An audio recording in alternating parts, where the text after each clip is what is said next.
ಏಸನ ತಿಂಡಿ? ಉಪ್ಪಿಟ್ಟು ಮಾಡಿದೀನಿ ಅತ್ತೆ. ಉಪ್ಪಿಟ್ಟ? ಉಪ್ಪಿಟ್ಟು ಜೊತೆ ನೆಂಚ್ಕೊಳಕ್ ಏನು ಇಲ್ವೇನಮ್ಮ? ಮ್ಯಾಂಗೋ ಕಟ್ ಮಾಡ್ಲಾ ಅತ್ತೆ? ಸರಿ ಆಯ್ತು ಕೊಡು. ಮಧ್ಯಾಹ್ನ ಏಸನ ಅಡಿಗೆ? ಬಜ್ಜಿ ಸಾರು ಮಾಡಿದೀನಿ ಅತ್ತೆ. ಅತ್ತೆ ಮ್ಯಾಂಗೋ ಕಟ್ ಮಾಡ್ಲಾ?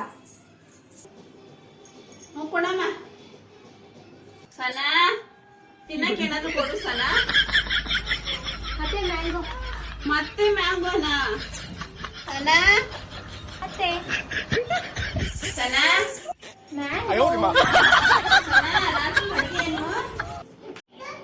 ಪೂರಿ ಅತ್ತೆ. ಅಪ್ಪ ಇವಾಗ್ಲಾದ್ರೂ ಸಾಯಂಕಾಲ ಅದನ್ನು ಬೇರೆ ತರ ಮಾಡ್ತಾಳಮ್ಮ.